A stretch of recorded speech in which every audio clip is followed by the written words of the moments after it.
Ladies and gentlemen, welcome back to the Kylie Vale Show. I was real excited to do this video because I'm a car enthusiast and we're talking about performance cars here in China, a large car market there. So let's see what reality they're facing there selling these plush Porsches, or should I say performance vehicles. Let's jump into it. China's economy is in a downturn, and even the wallets of the rich are feeling the pinch. Luxury items and premium cars, once in high demand, are no longer moving. Take German luxury car maker Porsche, for instance, which has seen a dramatic 29% drop in sales in China over the first 3 quarters. In response, they've launched a cost-cutting initiative involving closing dealerships and laying off staff, which has become major news in the automotive sector. On December 17th, the news of extensive layoffs at Porsche China went viral. Reports indicate that 10% of full-time staff and 30% of outsourced workers will be let go. Moreover, Porsche aims to shrink its dealership network in China from 154 to around 100 by 2026. Yet the spotlight isn't on the layoffs themselves, but on the generous compensation packages. Reports state both full-time and outsourced staff will be receiving N plus 6 months of pay, with N being the years of service. Wow. Most companies won't even do that. Have you noticed that? So that's something you have to take into consideration. Now, that's something you do as a starter package to where you take a job and they need to outsource you and they give you 6 months worth of pay in advance. That way you could be caught up on rent and everything. But this is completely on the other end. Crazy, right? But then again, Porsche is a large corporation along with its head company, Volkswagen, which is really who owns Porsche. But let's go. Calculations suggest that an employee with over a decade at the company might get over $1,000,000. This news left many stunned, sparking a flurry of sarcastic and skeptical comments across social media.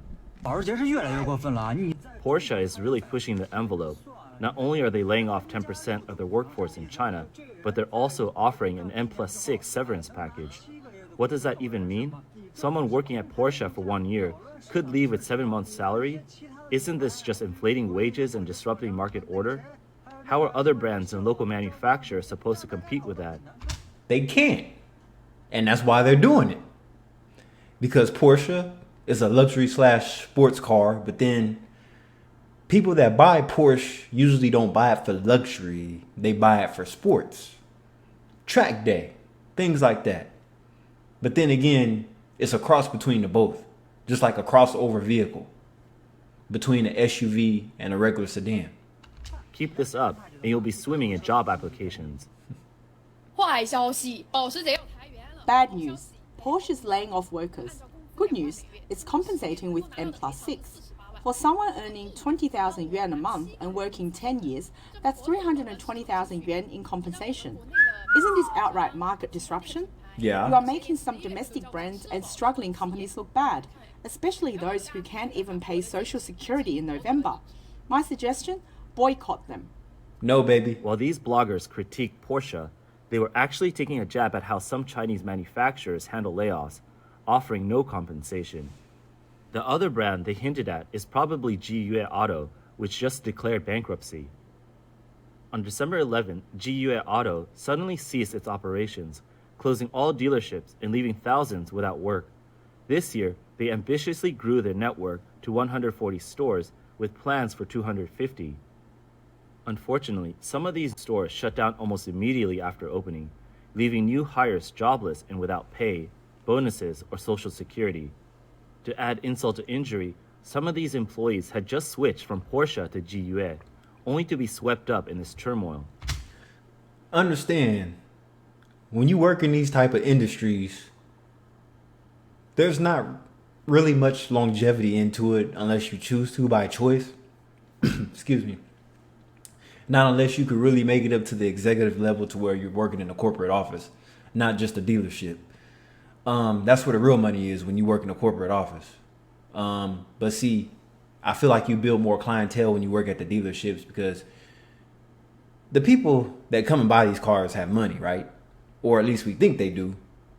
we really don't tend to care how they pay to get these vehicles, or do we? No, we don't. We just want to make a sale. We just want to build a rapport with our customers and keep those customers that keep coming back and buying services, right? So, I mean, there's a learning curve around this. These are non-union jobs. So these are jobs to where one day you might end up walking with that big old box to your car. You never know. Clean out your office, go. We don't need you no more. And most people work jobs like this. They just don't think it's going to happen to them. Over the past few days, GUS employees, customers, and suppliers have been protesting to demand justice, yet no resolution has been forthcoming. The police have been mobilized to keep the peace. The difference in how layoffs are managed is glaring. Porsche offers an N+6 severance, which outshines the likes of Honda's N. Those are low tier brands. That's why. And see, I wonder why Lexus ain't on there. But it doesn't matter. But look at Tesla. People that drive Teslas are bougie, but they're not getting that bougie payout when they leave.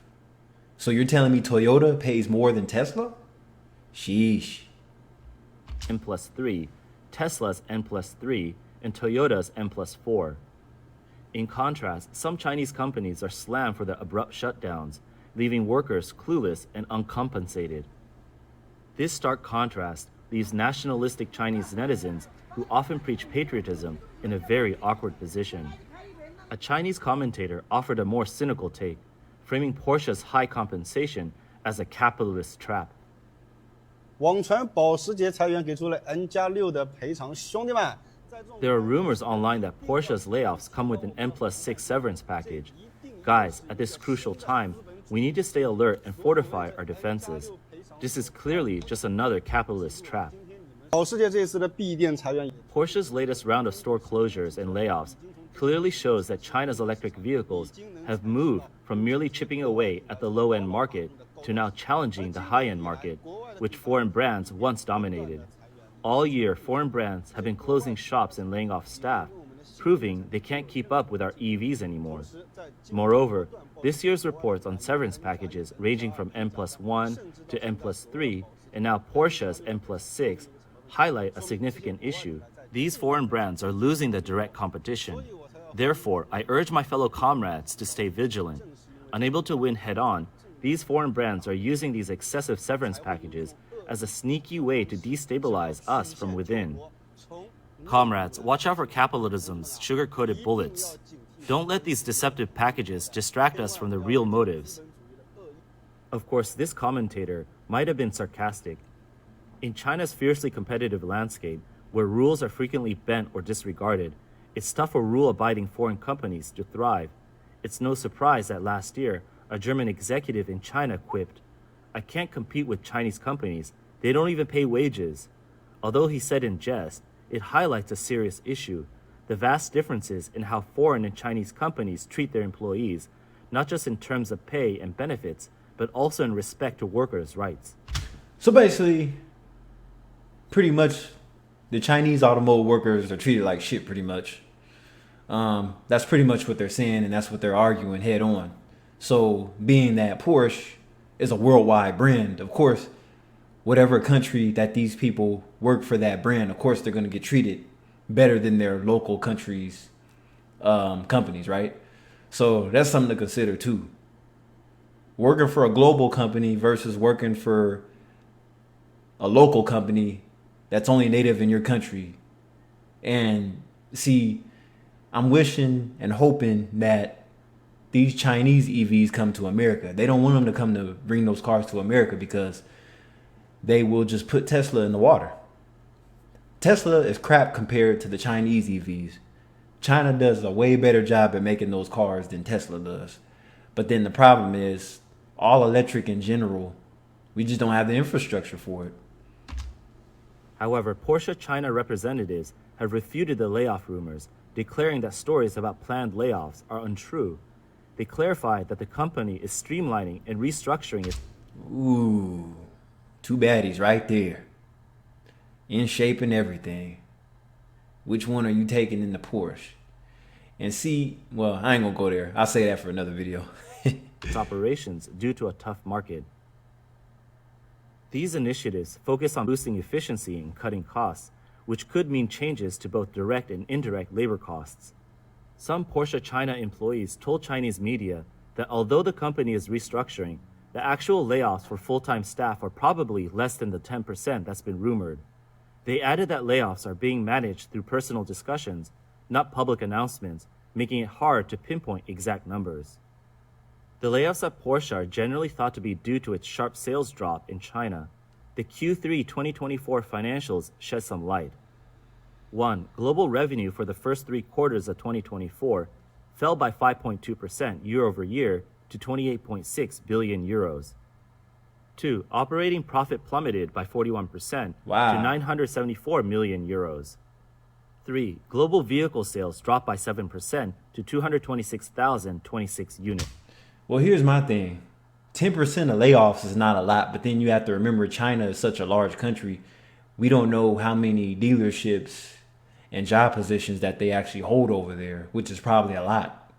So 10% out of that whole region, yeah, it's hard to add that up because that's not worldwide. That's just in China. So that should be a small percentage, but the sales are way down lower and the cost of the vehicles are dropping quick, just like the Tesla sales did here in America. That $40,000-$50,000 entry model, you could get it now for like $20,000 now. You can get the car for almost nothing now. Shit, you could get that first entry level Tesla for cheaper than a Honda Civic. So you're paying more for the Honda Civic than you are the crappy Tesla. Among its markets, North America saw a 9% decline, but China faced a dramatic 29% drop, selling only 43,300 units, making it the market with the largest global decrease. By model, both the Panamera and Taycan experienced substantial sales declines, down 20% and 50% respectively. At a media briefing on December 11th, Alexander Pollock, president and CEO of Porsche China, declared that the company wouldn't sacrifice product pricing for sales growth, emphasizing that volume isn't their primary goal. Oh? Pollock also confirmed intentions to shrink the dealership network from 154 to about 100 by 2026, part of a wider optimization plan. He was optimistic about reigniting momentum and recapturing Porsche's standing in the Chinese market by 2026. Despite Pollock's optimism, industry watchers are skeptical. With China's economic slowdown and a worsening global scenario, luxury spending in China is likely to decrease even more. Additionally, the luxury car sector faces fierce competition from domestic electric vehicle manufacturers who are fiercely pursuing the premium market. These brands won't give up their hard-won market share without a fight. Porsche entered the Chinese market in 2001, setting up Porsche China Ltd. In 2009. This move transformed it from a mere importer to a direct subsidiary of Porsche AG. By 2015, China had overtaken the US to become Porsche's biggest single market worldwide, maintaining that position for 6 straight years. However, 2022 was a pivotal year. Porsche's sales in China began to decline significantly, delivering just 93,000 vehicles, a 2.5% drop from the previous year. The downturn intensified in 2023, with China's economy struggling to rebound post-COVID and consumers turning to budget options. Sales in China fell by 15% to 79,000 units, pushing China down to the 3rd largest market for Porsche. Globally, sales increased by 3% to 320,000 units, but China was the only market to see a decline for 2 years running. By 2024, the decline had accelerated, with Q3 sales in China dropping by 29%. This left China as a sole global market experiencing double-digit losses for Porsche, transforming its once cherished market into a major challenge. Have Chinese consumers lost interest in Porsche? The answer is no. According to the 2024 Q1 to Q3 sports car sales ranking from Yiqie, a Chinese auto analyst, the Porsche 718 led the pack with 2,934 units sold, cementing its status. See, you notice there's always a pretty woman in the car with these cars. See, in China is a very flashy country. They're big on luxury. and material items, right? So of course you're gonna see a lot of beautiful women in these cars, and they look right in them. As China's favorite sports car, priced from 565,000 to 1.6 million yuan. It's Wow. Porsche's entry-level sports car. The globally renowned Porsche 911 came in third with sales of 1,949 units for the same time frame. Despite a significant drop in sales for all models this year, the 911 remains a staple, a timeless classic among sports cars in its price bracket. These numbers, though not complete, underscore Porsche's strong brand presence. For many young, affluent Chinese who can splurge on a sports car, Porsche is still a prime choice. But why have sales fallen so dramatically? It's straightforward. Potential buyers simply don't have the extra cash anymore.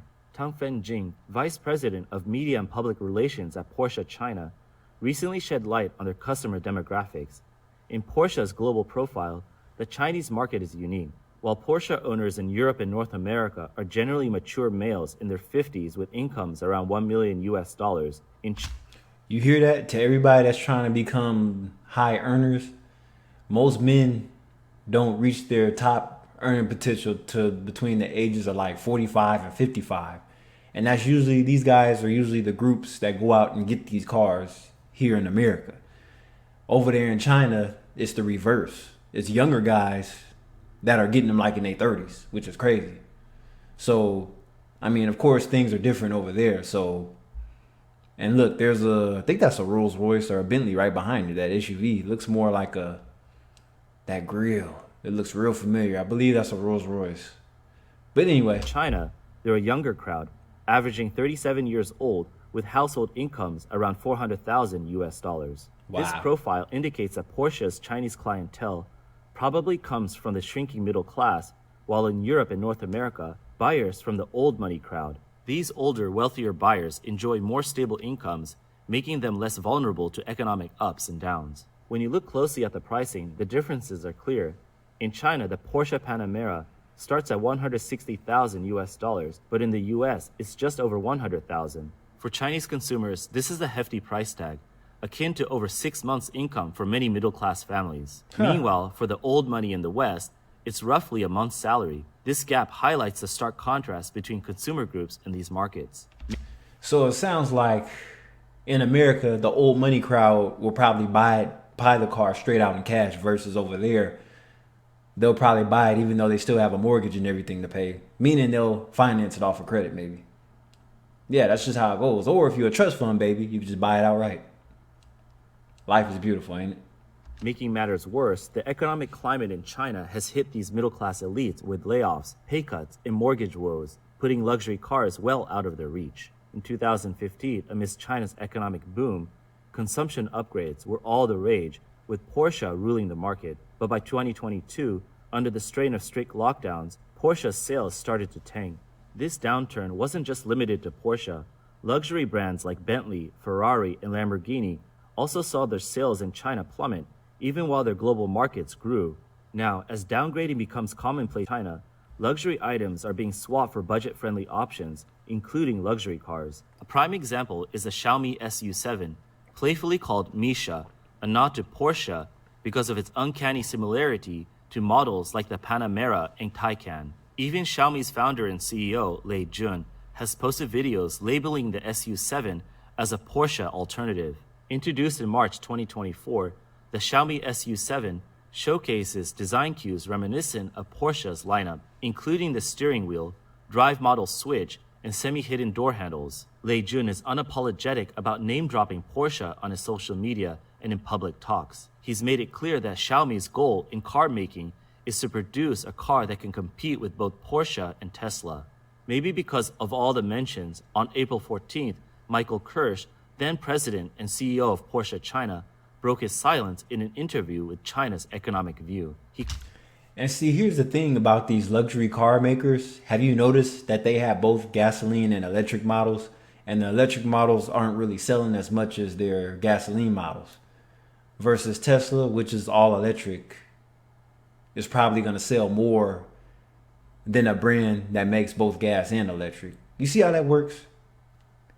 That includes Nissan, Audi, Volkswagen, and a few others. I don't think, let me see, I'm not that familiar with Lexus EVs, but yeah, you get the picture. Basically, the luxury brands should just stay gasoline, petrol. Commented that good design tends to echo across brands when discussing similarities between the Xiaomi SU7 and Porsche. This reply was both witty and diplomatic, but not everyone was as gracious. In May, one Porsche dealership started a promotion titled "Buy a Taycan, get a Xiaomi SU7." While this didn't mean you get a free Xiaomi car, customers could snag discounts of up to 320,000 yuan. Clearly, the marketing slogan was a playful dig at Xiaomi. Since hitting the market, the Xiaomi SU7 has been relentlessly compared to the Porsche Taycan, another all-electric vehicle.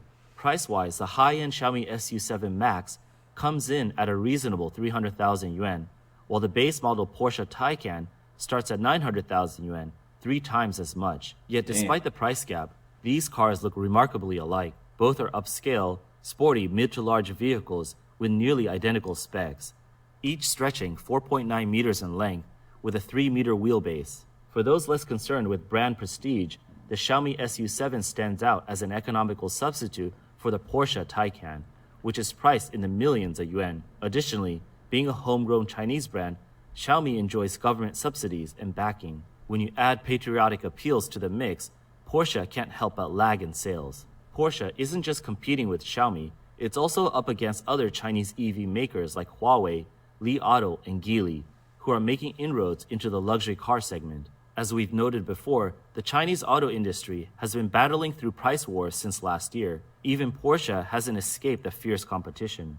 Traditionally, Porsche led the ultra-luxury car segment, where buyers had to pay over the listed price to get a car, but this year was a game changer, with Porsche slashing prices. For example, in Shenzhen, a dealer listed the 2024 Macan 2.0T for just 358,000 yuan, a 40% discount off the original price. Reports also showed Taycan models at various dealerships with discounts ranging from 30% to 35%, with financing options bringing the final price down to between.